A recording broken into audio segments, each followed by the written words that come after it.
I turned the faucet and heard nothing but a hollow groan. Not a single drop came out. At first, I thought maybe a pipe had burst somewhere under the barn.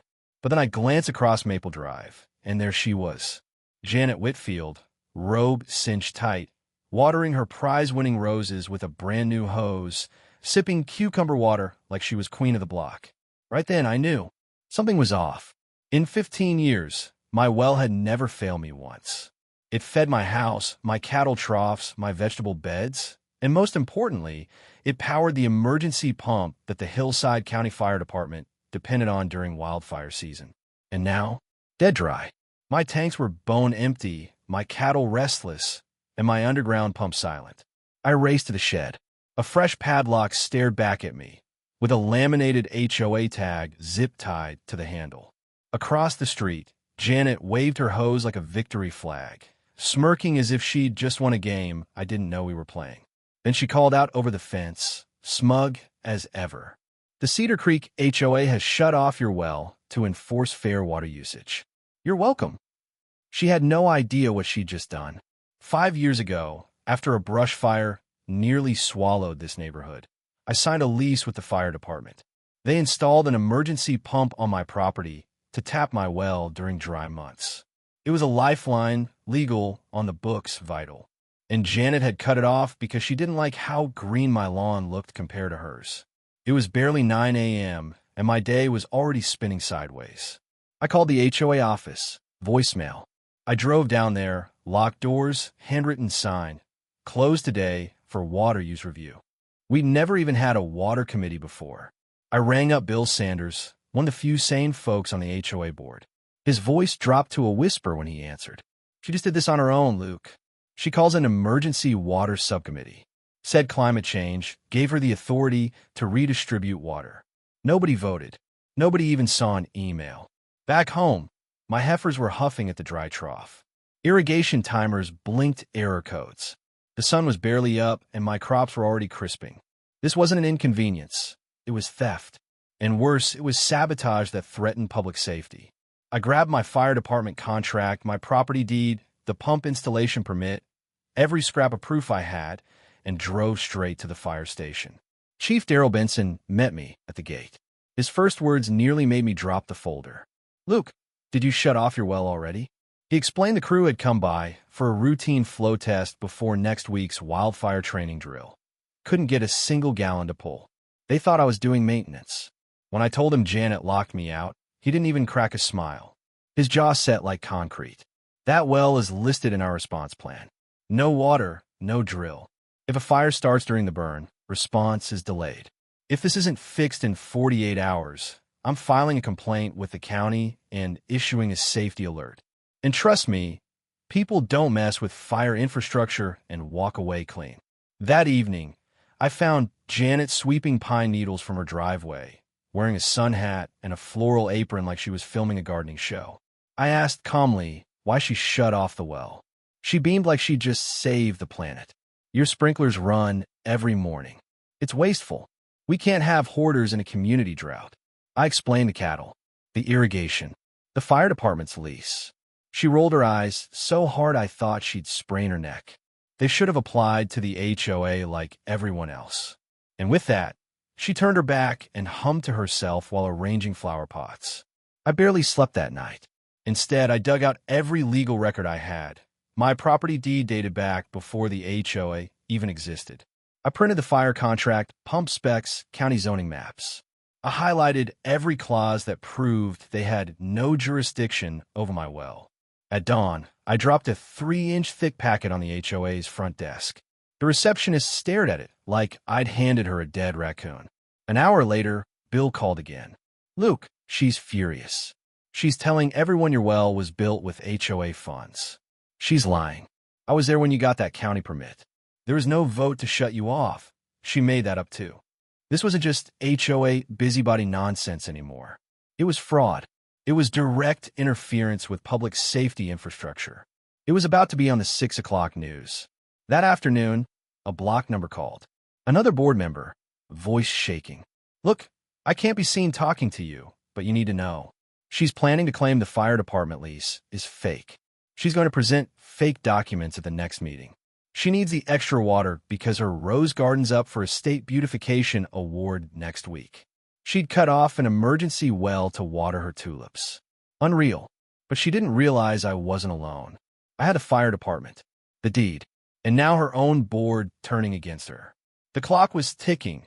48 hours to get that well unlocked, or the fire drill, and maybe the whole hillside, was at risk. I went straight to the county records office and unearthed the final nail, a map from 2005 showing my land in gray, clearly outside the HOA overlay. The HOA was formed in 2008. Their rules didn't apply. Period. I scanned everything and sent copies to Chief Benson, who promised if the well wasn't back online by Thursday, he'd dispatch a legal emergency use notice to the HOA and county. Next morning, I found a sign staked in my yard, Water Abuser, HOA violation number 442. It had my address, bold red text, and a QR code. I scanned it. My name, fake violations, all listed on a shaming site. Right below it, a giant photo of Janet smiling next to her roses under the heading Model Conservationist. That did it. I called Trudy Marks, an agricultural attorney I'd worked with once over a fencing dispute. After one long pause, she said, "That's agricultural interference on private land and breach of a public agency lease. You've got 2 airtight lawsuits. And with the fire angle, it's a slam dunk." But before suing, she wanted one more piece, a formal statement from the HOA showing who authorized the padlock. So I demanded a public board meeting. No delays. They tried stalling. I dropped one line. I have a contract with the fire department. They depend on this well. The next call is the county attorney. Friday came fast. The fire department's backup water site failed. That left my well as the only option. If Janet didn't back off, the entire fire readiness plan would collapse. Thursday morning, a slick new HOA flyer landed in every mailbox.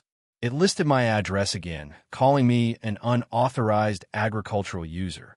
Janet had invented a water ethics committee overnight. But she miscalculated. This time, the neighbors snapped.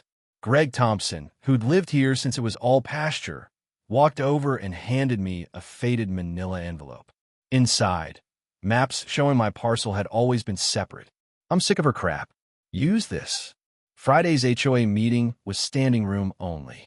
Half the neighborhood crammed into the rec hall. Janet strutted in last, binder in hand, flanked by 2 hangers-on with clipboards. She launched into her speech. Climate responsibility, shared sustainability, eco-justice for all. When it was my turn, I didn't yell. I didn't argue. I held up my deed, the contract, the zoning maps, and the fire department letter. Then I asked the board one question. On what authority did you cut off a county fire line?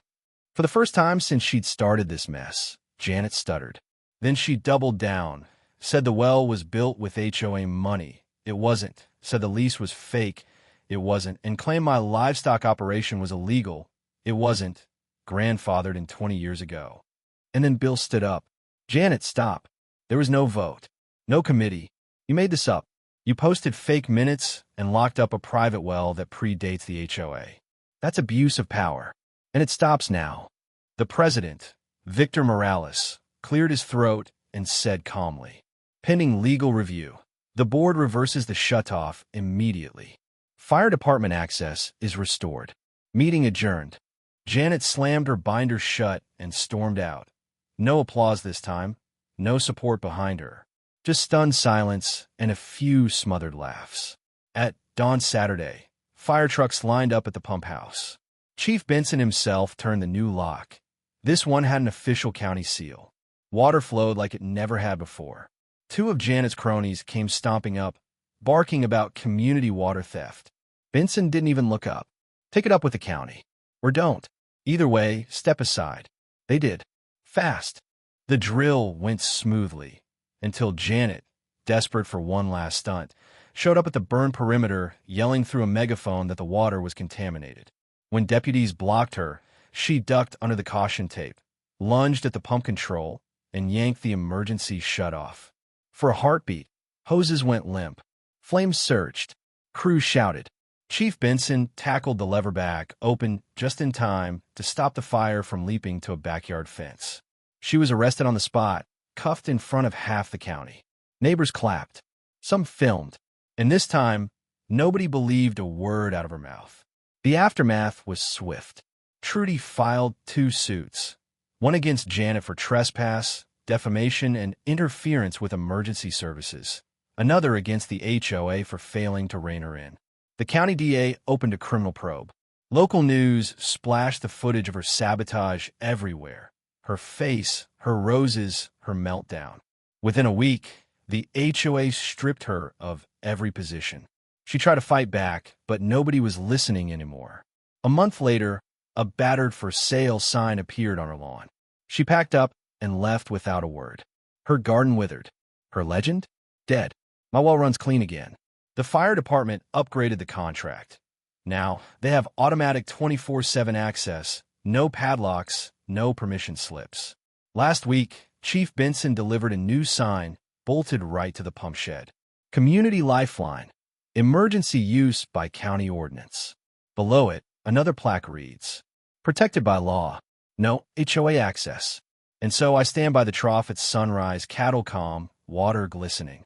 I fought like hell for this little piece of land, and won. As for Janet Whitfield, her roses are gone, her title erased, her story now a cautionary tale every HOA board around here whispers when someone gets too big for their britches. Some folks say revenge is sweet. I disagree. Justice is sweeter, and nothing runs deeper than a well-defended.